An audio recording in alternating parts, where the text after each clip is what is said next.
Guys, how's it going? It's Al. Week 9 is here, and I have my top 12 quarterbacks, my QB rankings for you this week. If you're playing in your friends and family league, you definitely want to beat your friends. I know it. So I'm going to try and give you the best way that I can to answer your start-sit questions without having to get to everybody individually. These top 12 rankings should help you sort your way through it. So let's go. He's a legend.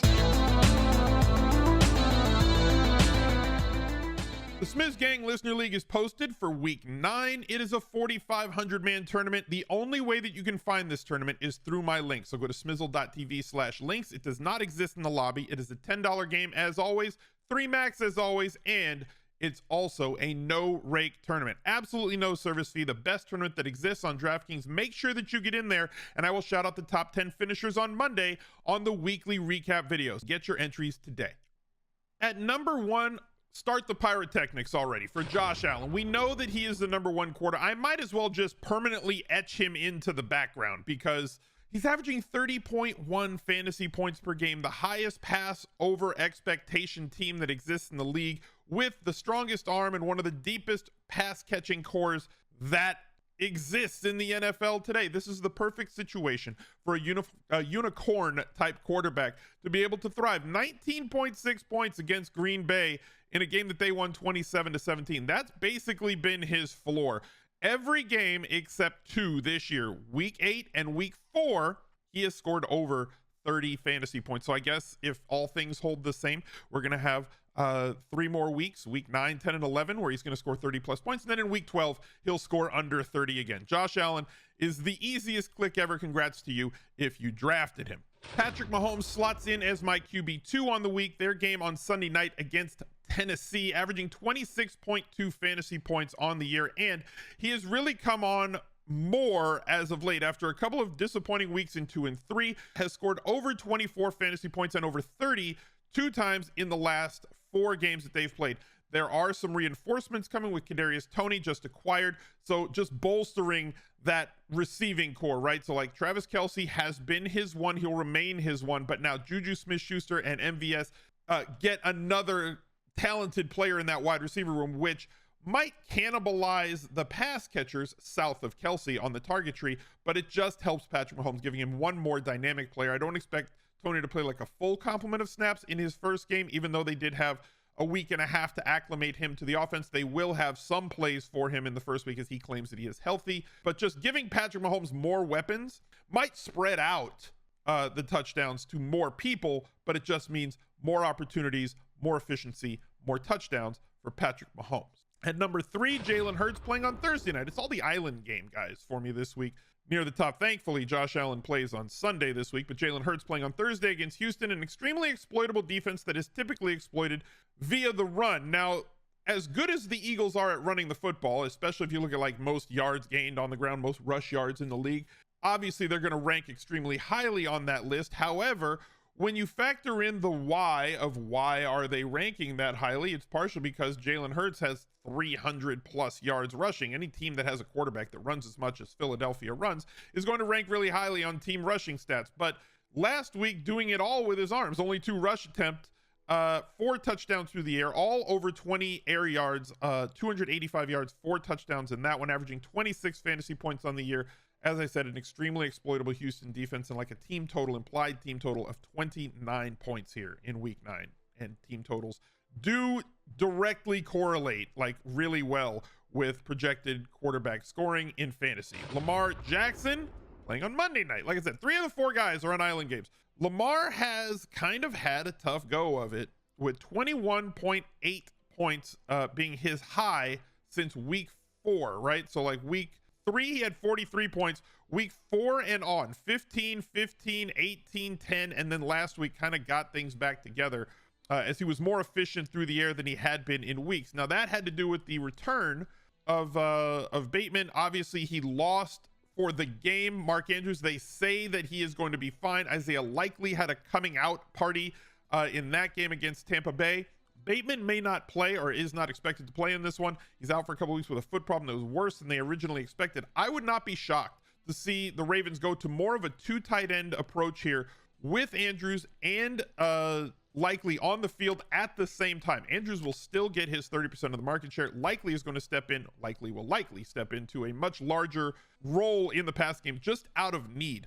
Unless they are able to, at the trade deadline, acquire somebody like a Brandon Cook, somebody else who's available, it's going to be difficult for this team in the absence of Bateman for the next few weeks to really flex Lamar Jackson. But because of the upside that he possesses, because of everything that they can do running the ball, because of everything that he can do on deep hits to somebody like Duvernay, as well as the easy convertible passes to yards and touchdowns to Andrews and very possibly likely, and the damage that he can do with his legs. We have not seen him score a rushing touchdown since week 3 after scoring 2 in consecutive weeks.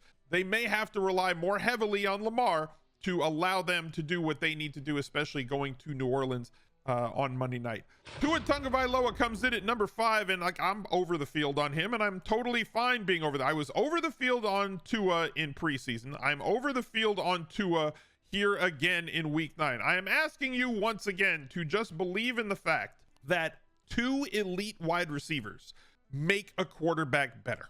That's basically all that it comes down to. They square off against Chicago this week, who just got dismantled by the Dallas Cowboys last week. Obviously, the Cowboys did it on the ground via Tony Pollard in the absence of Ezekiel Elliott, but Miami is going to scheme their way to be able to do what they want at all times. They sometimes can use the pass game as as an extension of their run game. Raheem Mostert has done well.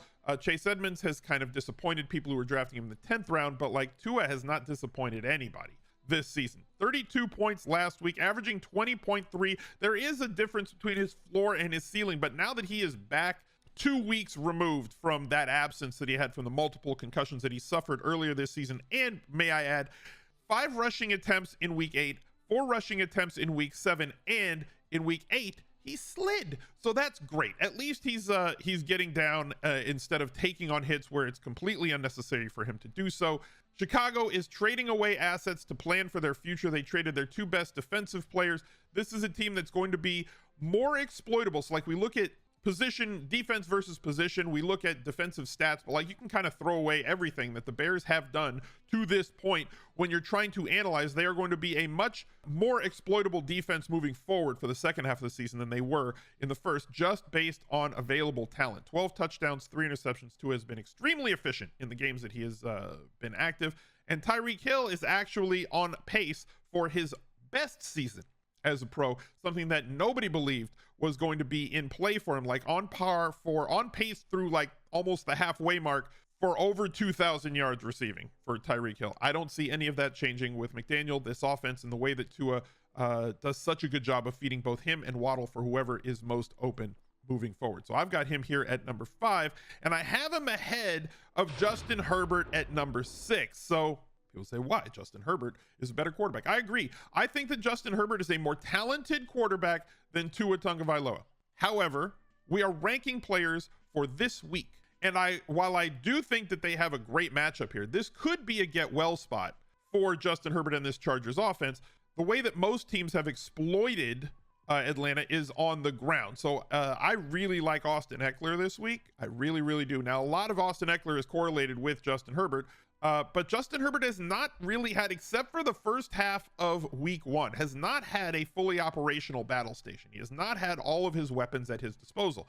As much as I just flexed that Tua has 2 elite wide receiver options, Justin Herbert has been operating without one in in Allen, and then obviously in Mike Williams now being out, they might get Keenan Allen back here this week, so he's still not operating with a full weapon set.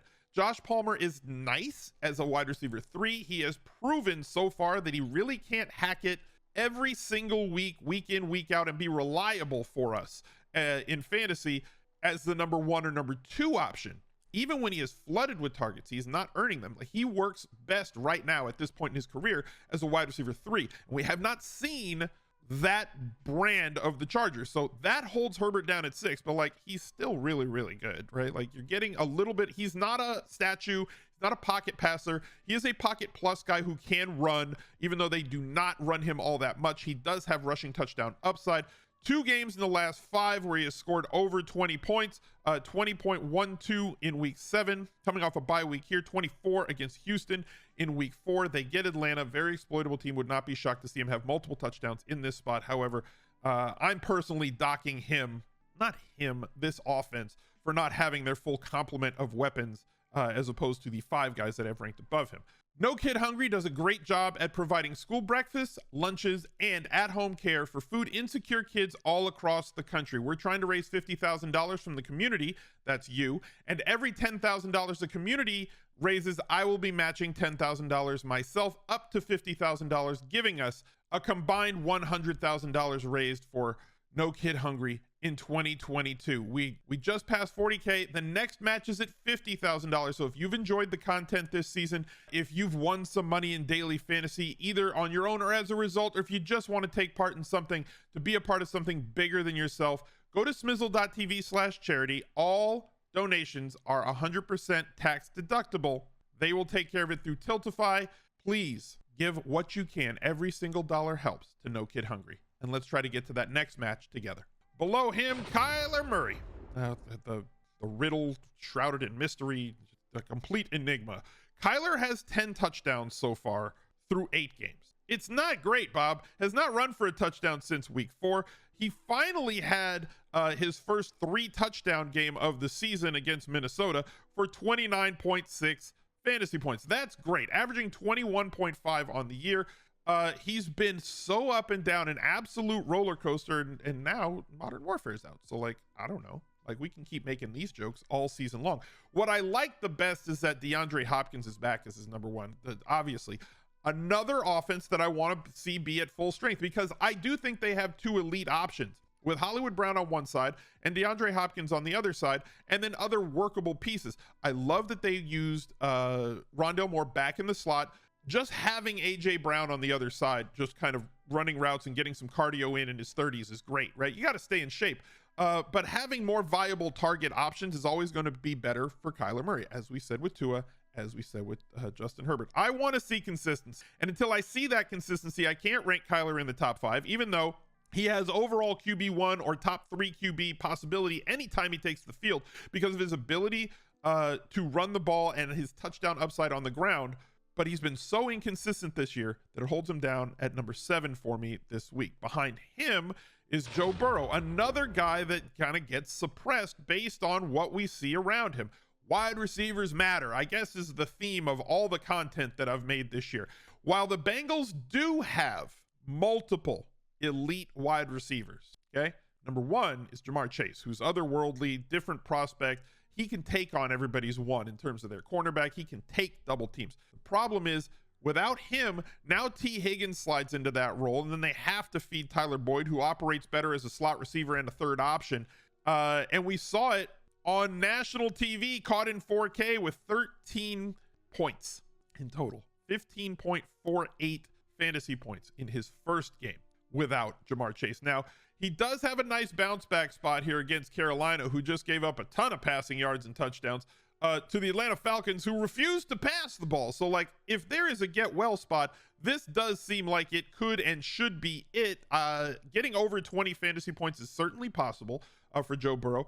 They will try to establish the run a little bit in this game. They have to get Joe Mixon right in this spot without Jamar Chase. They have to redo everything that they do as a team, because they're just a different team without Jamar Chase offensively. So this is where Joe Burrow is at number 8, with a possibility of finishing higher, obviously, but hard to project him ahead of anybody else that I have ranked ahead of him. Now, at 9, this is where we start getting into the sad trombone phase, right? So I have 3 guys ranked here at 9, 10, and 11, and the player that I have ranked at 12 could outscore all 3 of them very predictably, but on projection, I have them ahead. So this is the order that I have the rest of the way. Number 9, Tom Brady.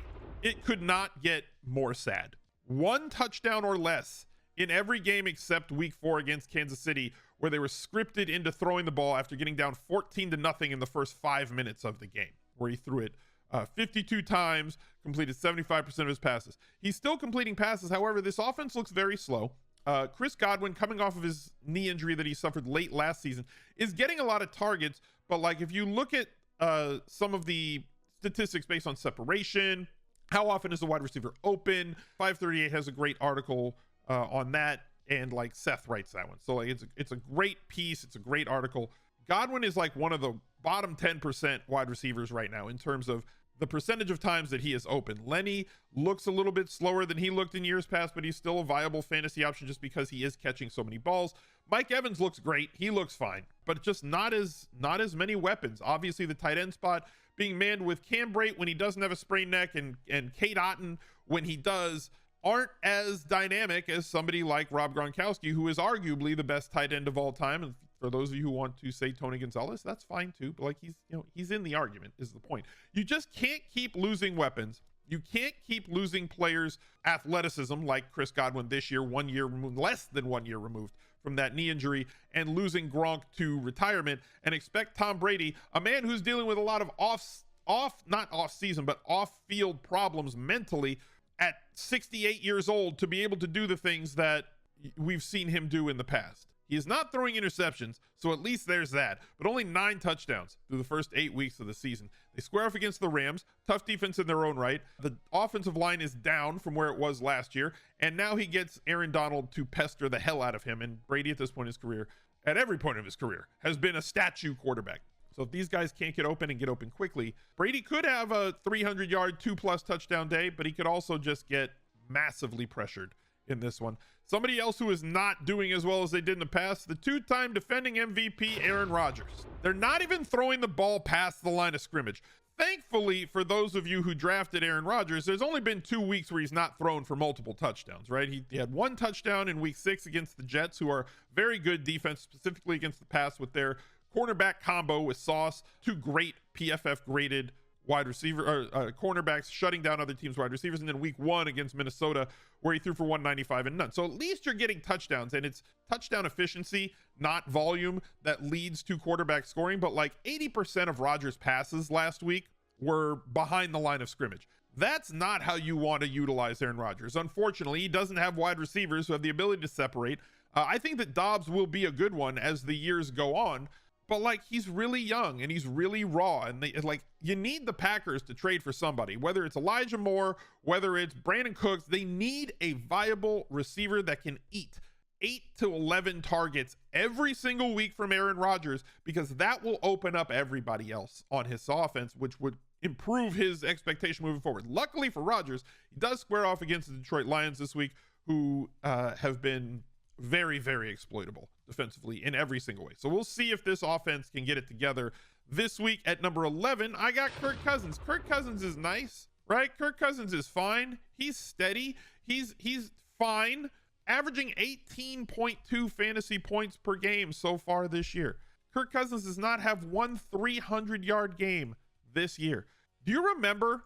You remember when Kirk Cousins and this Minnesota offense was projected to throw the ball a whole lot more? They're installing a whole new offense that is based around the pass. They're going to build it around JJ. Well, JJ is still awesome, right? JJ's ability to get open, being the number 1 guy, but like Thielen getting old fast, KJ Osborne not profiling as an alpha, not much help at the tight end spot, at least not as much as we thought we were going to get from Irv Smith. The pass catching from the backs, even though both Dalvin Cook and Madison are capable of being pass catching backs, and they're both dynamic when they get the ball in their hands, they're not doing a lot to scheme them into the pass game to put them in spots where they can actually excel and get a lot of yards after catch or run against linebackers and safety. So like, we're left with this very vanilla version of Kirk Cousins, who does not run the ball all that much, did have a rushing touchdown in 2 of his last 3. So like, he's still somewhat mobile, but like, he does not run the ball. You're not going to get a lot of rushing yards from him, at least not predictably. He's got 40 of them total on the year through the first 8 weeks and 7 games for this Minnesota Vikings defense, which means that he has to throw touchdowns for us. He has to throw for a lot of yards. And like, no games this year with 3 touchdowns where he's been responsible for them, which leads us to our number 12 guy, who has been extremely arrow up recently. And I think he's actually good. Unfortunately, he doesn't have an offensive line. Unfortunately, he doesn't have any difference-making wide receivers, something that with all the draft picks that they have collected before this trade deadline, and the $100 million in cap space that they have this offseason, they will correct moving forward. But right now, Justin Fields is my number 12 quarterback on the week, not throwing it 30 times in any one game, but the last 5 games, 20 plus attempts, between 21 and 27 attempts. He has been increasingly more efficient throwing the ball, a touchdown at least in the last 4 games through the air.